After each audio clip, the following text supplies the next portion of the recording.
we welcome everybody back to the channel. I've been forced to sit down here, so here we go. We have noise on the highway. Yeah. We are in Yuma, Arizona.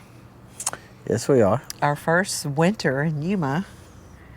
And before we left Quartzsite, we had a knock on the door one day, and it was a DRV owner, and she had stopped by to invite us to a DRV gathering. So we have attended our first DRV gathering. We've went to a DRV Picnic. rally. Yeah. Well. For those of you who might not understand, DRV is the brand of trailer, fifth wheel, that we have. So anyway, Barbara Chilcote stopped by and invited us to a gathering that she was going to have here in Yuma. It was actually out at Imperial Wildlife Refuge. And we all took our picnic lunch. And then she had her Jeep there that day, so she took some of us out for a little ride to some of the viewpoints there at the refuge. So we just had an awesome time. And yeah, we got a tour we wasn't expecting. Yeah, a tour we couldn't have done ourselves because we don't have a Jeep, and we would not have gone on the motorcycle. Yeah, there was, and I hate to admit I don't remember his name, but there was another gentleman there that me and Randy went in the pickup truck with him. Yeah, and the ladies went in the Jeep. Yeah, so...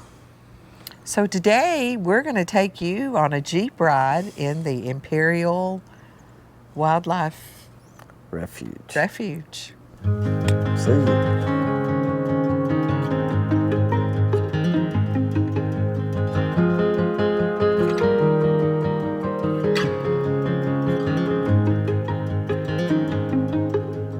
So today we're taking a tour of the Imperial National Wildlife Refuge, and have we got a treat for you. So today we're here with Barbara Chilcote, and we are here for... We're here for a picnic lunch at the Imperial Wildlife area.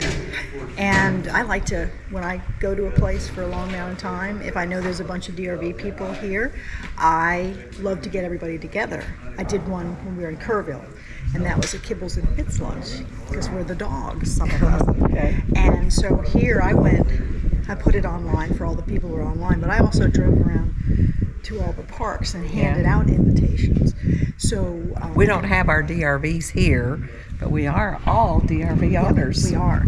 And so we're here today to socialize, of course, meet other DRVers, learn about the wildlife area. So we had Anna Lily came and gave a talk.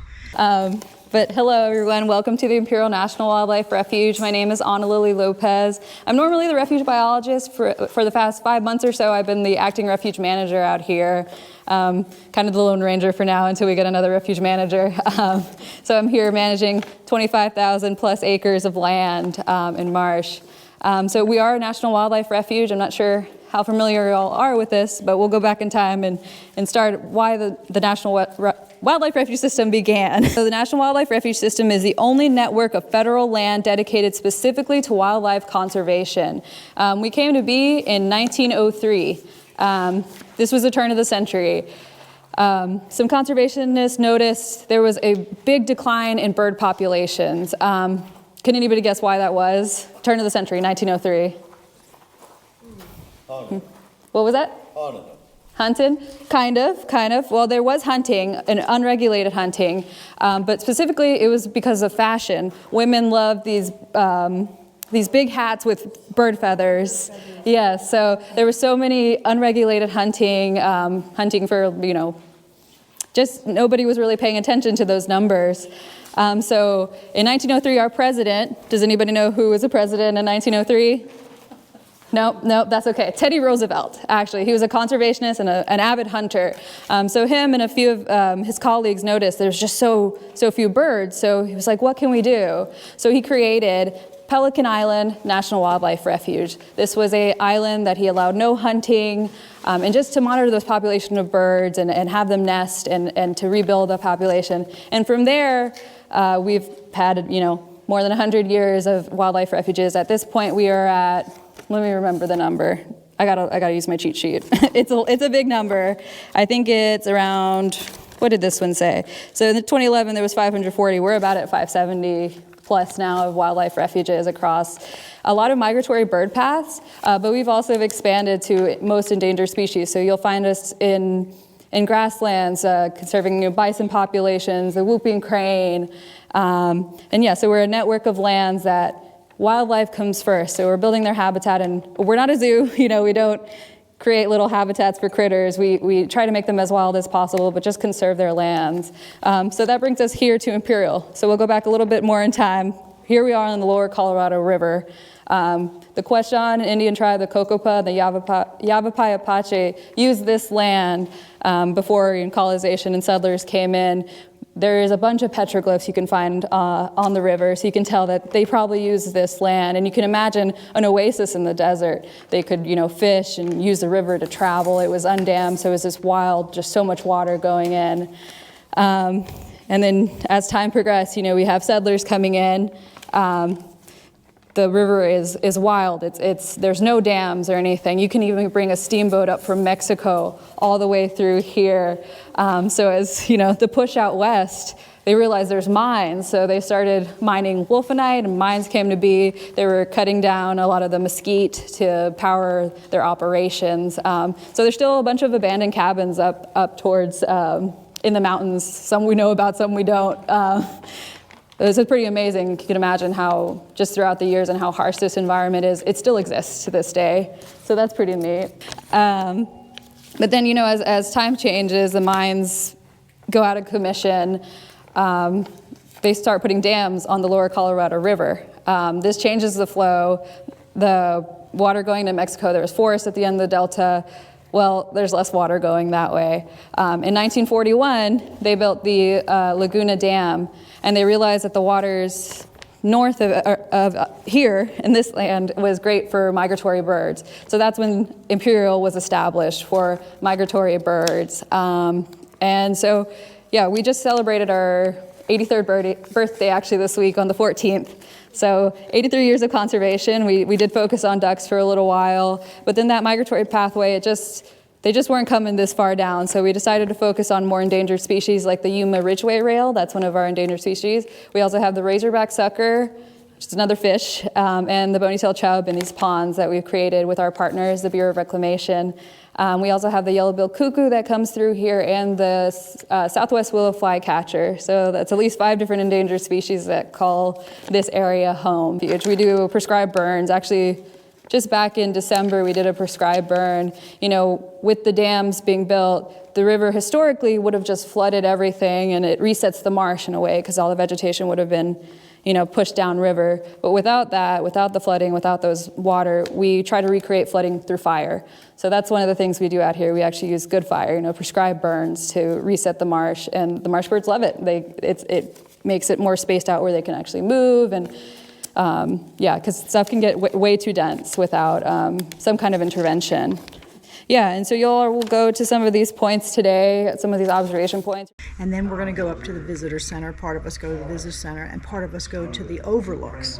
And those overlooks, it's all about the animals. And when it's quiet, it's just so beautiful hearing the birds. And you can hear them out there now. Yeah, and when you get out there, and parts of it where the Colorado River is, it's just so absolutely gorgeous.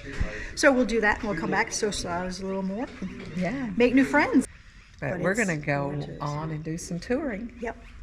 Or clean up for lunch, and we'll move on to the next. And thank you for inviting us. Oh, yeah.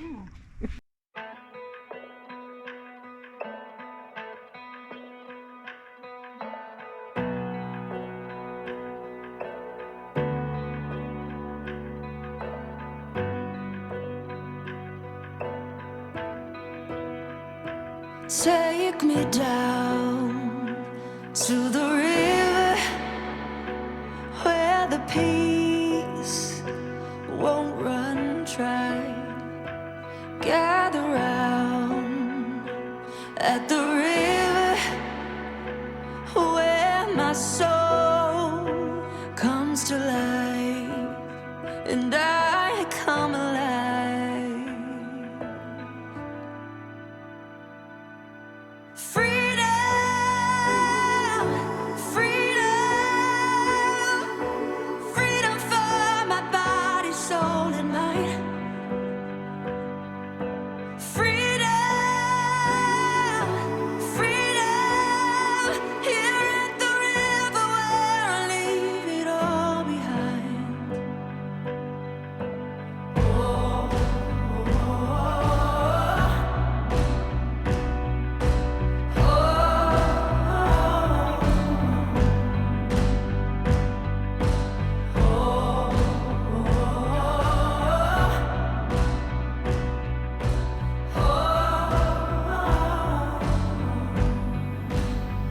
Some of these points today, some of these observation points, you're going to look over to McAllister Lake.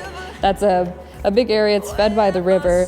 Our partners at the Bureau of Reclamation, they often drain that water into a different lake and they have it recharge naturally. This helps with salinity. This water is very salty. You can actually just look around today and see these white patches. That's all salt. Every time I come alive, freedom,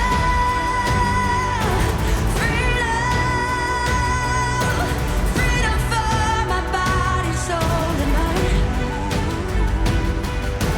Freedom, freedom, here at the river where I leave it all behind.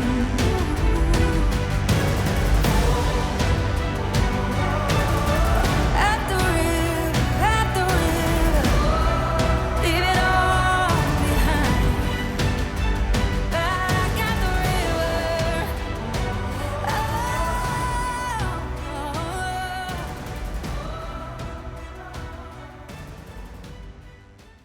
And we also learned at the end of her presentation today that if you're interested in work camping here, you can check on the government website, I Yeah. believe. Yep. I could see myself coming here. I don't know that Ricky would want to be here for 3 months. No. But I could definitely do it. Watch I- the birds, take pictures of the birds Yep. and all the animals. And I'm thinking, if they don't have any, they would love to have you for the whole 6 months, but I think if they had a vacancy, you know, they would She let you do said they a would month. split them up 3 Yeah, and 3. yeah. Yeah.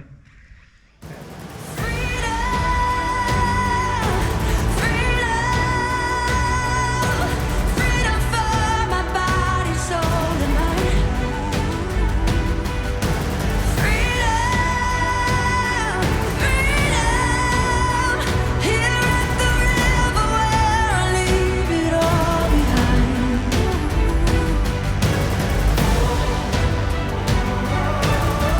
At the river, leave it all behind. Back at the river.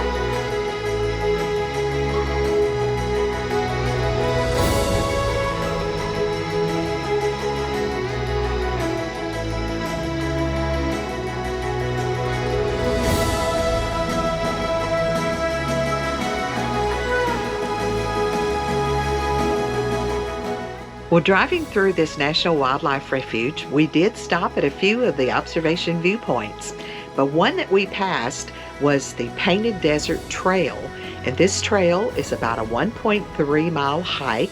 We weren't prepared to hike that day and were very limited on time.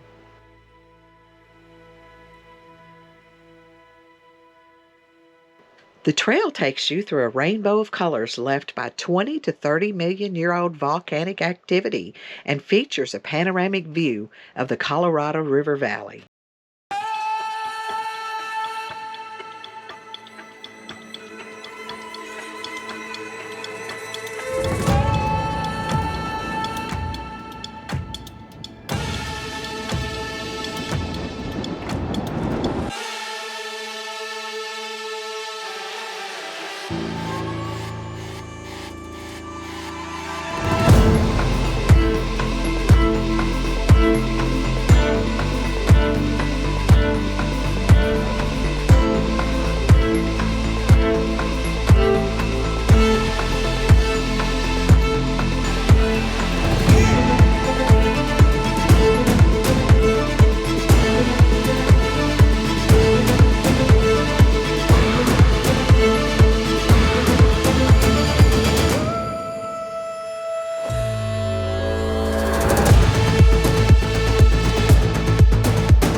For more information on hiking, wildlife, hunting, fishing, boating, off-road vehicles, check out the government website listed below in the description of this video.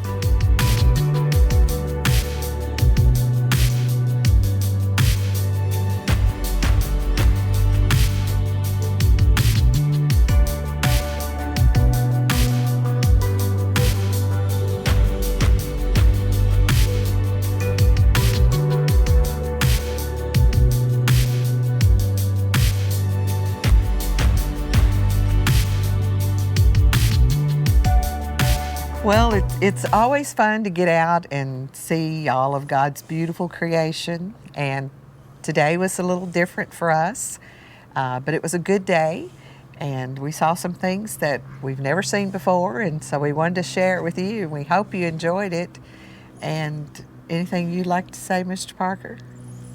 Yeah, I met another gentleman there, Roger, that had an M2106 with a big box on it, so we had some Something in conversation. common. Yeah. Yeah. But everybody was nice, and we wasn't but a one. It was a beautiful day. It was a very nice day. be Wasn't out. wasn't many of us, but it don't have to be a whole lot to be a good thing. So it was a good day. And we appreciate you all following us along on the journey, and just want to say thank you to all of you. And if you haven't done so, like and subscribe so you won't miss out. The whole world knows that. Everybody knows you're supposed to like and subscribe, but The whole world you knows got to it. repeat that every now and then, Why? because the person watching this video may have just ran across it, and Okay. So like and subscribe. we want you to subscribe. Yeah. See the And hit the redneck from Tennessee? notification. Hit the notification so you get notified, so you don't miss out as we are soaring together and living life. life in different places. Yuma. Arizona. See you. Thanks for watching.